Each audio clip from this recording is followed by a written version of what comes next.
আমাদের আমজনতা দলের বর্তমানে নির্বাচিত সাধারণ সম্পাদক হচ্ছে তারেক রহমান।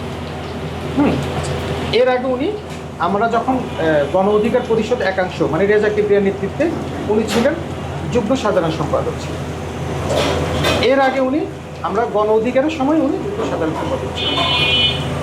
এখন প্রশ্ন হচ্ছে, আপনারা গত অনেকগুলো বছর বিকাশ নূর, শুধু ভিপি নূরের পাশে বিকাশ পেয়েছে, হঠাৎ করে এই 2-3 দিন আগের থেকে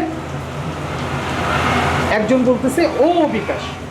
ঠিক আছে, তাহলে আপনাদেরকে এখানে একটা প্রশ্ন ওঠে না, এতদিন তোমরা বললে না, তোমরা যদি সত্যিবাদী যুধিষ্ঠির হইতা, তোমাদের কাছে যদি সেই প্রমাণ থেকে থাকতো, হ্যাঁ, এটা যদি সত্যিকারের হইতো, তাহলে তোমরা এতদিন কেন বলো নাই? আজকে হঠাৎ বাংলাদেশের ক্রান্তি লগ্নে যে দলটা বাংলাদেশের একমাত্র আগ্রাসন বিরোধী রাজনৈতিক দল, সেই দলের একজন সাধারণ সম্পাদকের বিরুদ্ধে তোমরা এই অভিযোগটা করতেছো। এই অভিযোগটা কি এই দলের রাজনৈতিক যে প্রক্রিয়া, রাজনৈতিক যে পথ চলা, এই পথ চলাটাকে কি থামিয়ে দেওয়ার জন্য?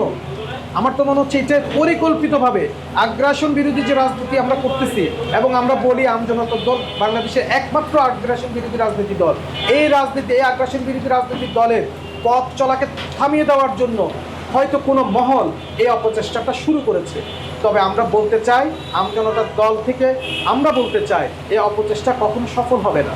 কেন হবে না? কারণ এটা কোনো সত্যতা নেই। ভিপি নূরের সাথে আমাদের সাথে দ্বন্দ্ব কিসের ছিল? আদর্শের দ্বন্দ্ব ছিল। শুধুমাত্র আদর্শিক কারণে আমরা দুই ভাগ হয়ে গেছি। এরপরে আমরা আমাদের মতো আমরা রাজনীতি করেছি, আমরা আগ্রাসন বিরোধী রাজনীতি করেছি, আমরা বয়কট ইন্ডিয়ার ডাক দিয়েছি, সেটা বাংলাদেশের মানুষ সেটাতে কি সাড়া দিয়েছে? শুধু বাংলাদেশের মানুষ নয়, আমাদের প্রবাসী ভাইয়েরা সেটাতে সাড়া দিয়েছে, ব্যাপকভাবে সাড়া দিয়েছে। সেটার অবদান কি? আজকের এই 24।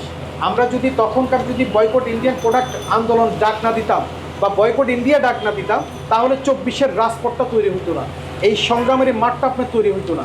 আমরা মাঠটা তৈরি করে দিয়েছি আগ্রাসন বিরোধী ডাক দিয়ে, বয়কট ইন্ডিয়া ডাক দিয়ে। ওই বয়কট ইন্ডিয়া ডাকের রাজপথে 24-এর অভ্যুত্থানটা হয়েছে।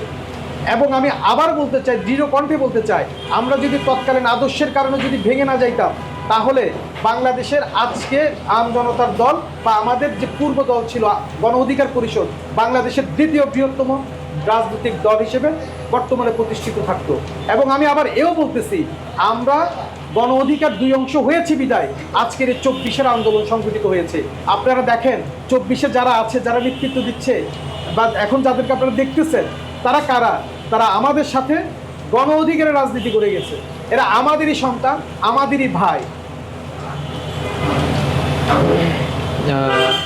আপনাদের যেই ভাঙনটা ধরে গণ অধিকার পরিষদ দুই ভাগ হওয়ার যেই কারণ, এর পেছনে কি কোনোভাবে ভিপি নূরের মুসাদের সাথে যেই সংযোগ, এটা কি দায়ী? এটাই হচ্ছে যে সর্বপ্রথম এবং অন্যতম দায়ী। এবং আমরা কেউ কি ভেঙে যাক সেটা চাই? আমি তো বলেছি, আমরা যদি এক থাকতাম, আমরা দ্বিতীয় বৃহত্তম রাজনৈতিক শক্তি থাকতাম। আপনি কি চাইবেন খুব অল্প কিছুর জন্য আপনার সংসার ভাঙতে? সেটা চাইবে না, কেউ চাইবে না। তাহলে আমরা শুধুমাত্র আদর্শিক কারণে, এই একটা মাত্র পয়েন্টই ছিল আমাদের মূল পয়েন্ট। তার মোসাদের সাথে কানেকশনটা ছিল মূল পয়েন্ট। তিনি আমাদেরকে অবহিত না করে, আমাদের সাথে সেটা আলোচনা না করে, উনি একক সিদ্ধান্তে মোসাদের সাথে যোগাযোগ করেছেন বা একটা সম্পর্ক তৈরি করেছেন। হ্যাঁ, এটাই ছিল কি আমাদের সাথে তার মূল দ্বন্দ্বের ব্যাপার, আদর্শিক যে ব্যাপারটা, এটার জন্য আমরা দুই ভাগ হয়েছি। আর অন্য কোনো অন্যতম কারণ নেই।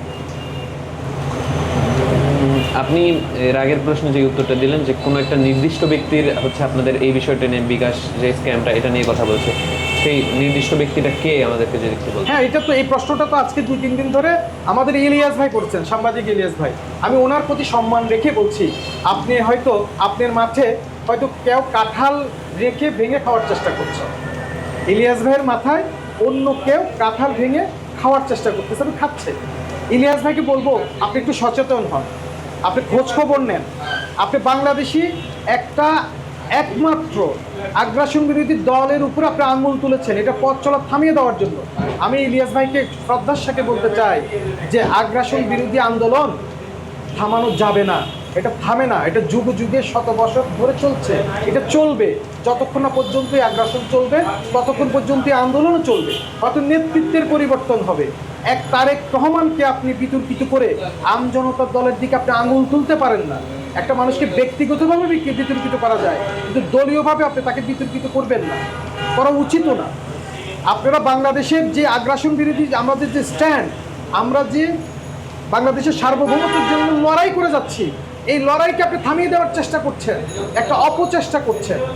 আপনি নিজে অনুধাবন করেন যে আপনি কী নিয়ে খেলছেন। আশা করি ইলিয়াস ভাইয়ের শুভ বুদ্ধির উদয় হবে।